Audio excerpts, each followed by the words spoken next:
YCP party వాళ్ళు వెన్నుపోటు దినమంట చేస్తున్నారు. ఓదార్పు యాత్ర అయిపోయింది, ఇప్పుడు వెన్నుపోటు దినాలు కాదండి. ఇచ్చిన మాట నెరవేర్చలేదని మావికి వెన్నుపోటు పొడిచాడని చంద్రబాబు నాయుడు.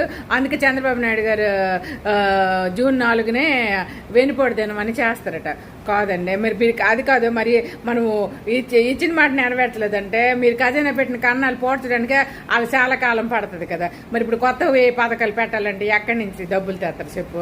అప్పులు ఇవ్వడానికి కూడా ఇప్పుడు సెంట్రల్ నుంచి రావాలని కూడా వాళ్ళు దేశం రక్షించడానికి వాళ్ళు సగం డబ్బులు అటు ఖర్చు పెట్టేస్తారు. ఇంకెక్కడి నుంచి తెస్తారు చెప్పండి. మరి మీరు ఇప్పుడు వెన్నుపోటు దినాలు, గోదావరి యాత్రలు మళ్ళీ మీ పార్టీని పిలకలెక్కించడానికి లేకపోతే మొలకలెక్కించడానికి మీరు మా ముందుకి ఎలాగో ఒకరికి రావాలని వస్తున్నారు. కానీ వెన్నుపోటు దినాలు, ఓదార్పు దినాలు చేసి అప్పుడు సీట్లు సంపాదించారు. కానీ ఇప్పుడు మీరు వెన్నుపోటు దినాలు చేసినా ఏడు చేసినా ప్రజలు సంపాదించగలరు చెప్పండి?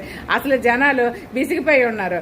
ఏటి కాదు, ఇవన్నీ పోడ్చాలంటే చాలా టైం పడుతుంది. మరి ఇప్పుడు కొత్త పథకాలు వస్తాయి చెప్పండి?